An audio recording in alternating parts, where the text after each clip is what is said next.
5, 4, 3, 2, 1, 0.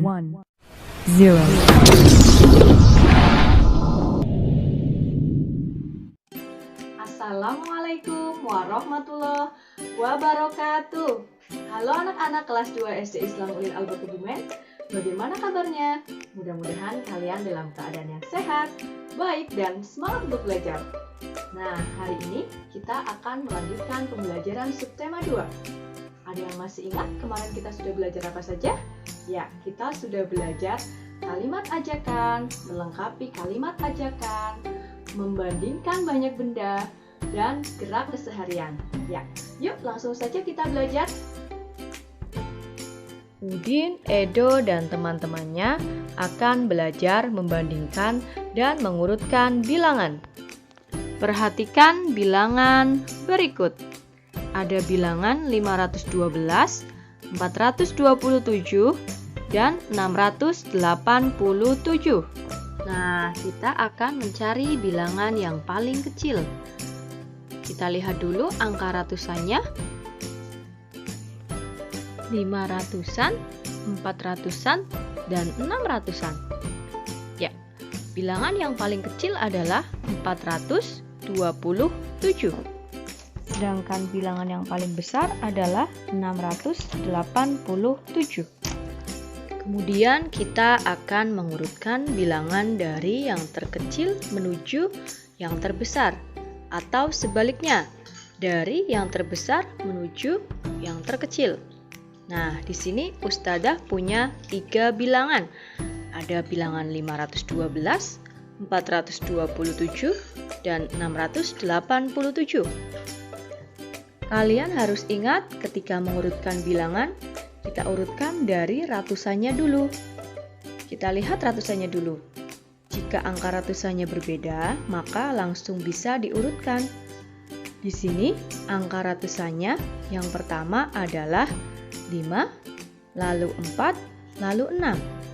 Nah, kalau yang diurutkannya dari yang terkecil, maka dari 5, 4, dan 6. Maka yang paling kecil ratusannya adalah 4. Maka urutan pertama yang terkecil adalah 427. Kemudian 5 dan 6. Mana yang lebih kecil? Ya, 5. Berarti bilangan berikutnya 512.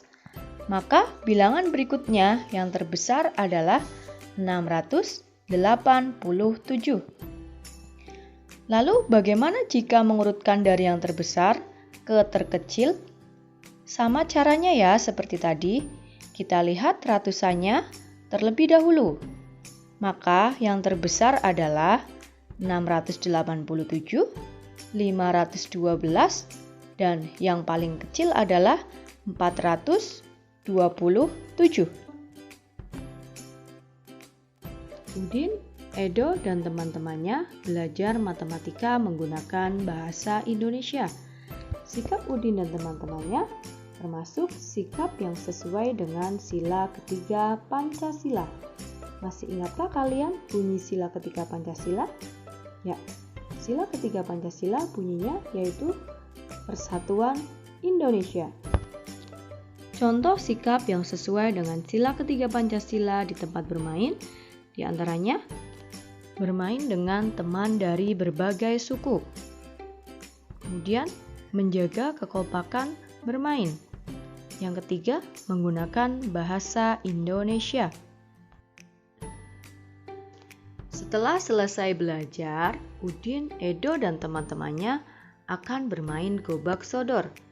Penentuan permainan tersebut dilakukan dengan cara bermusyawarah. Udin memimpin musyawarah. Beberapa permainan ditentukan terlebih dahulu.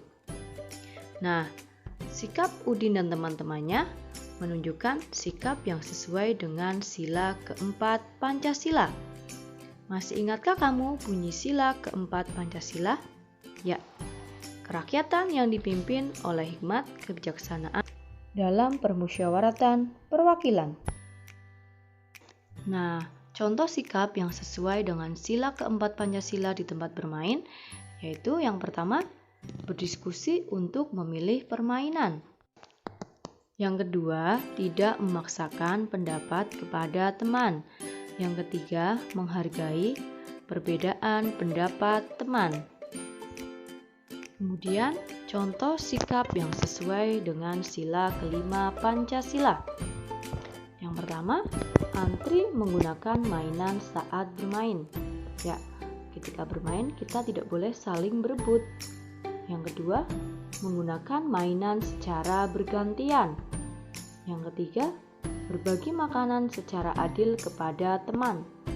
Apabila kita sedang bermain, kita mempunyai makanan. Nah, kita harus berbagi secara adil ya kepada teman-teman kita. Harus saling rukun, tidak berebut, dan saling menyayangi. Nah, hari ini kita sudah belajar 1. Membandingkan dan mengurutkan banyak benda. Berikutnya, contoh sikap yang sesuai dengan sila ketiga, keempat, dan kelima di tempat bermain. Nah, silahkan kalian pelajari dan pahami materi hari ini. Sampai jumpa di pembelajaran berikutnya. Sekian, wassalamualaikum warahmatullahi wabarakatuh.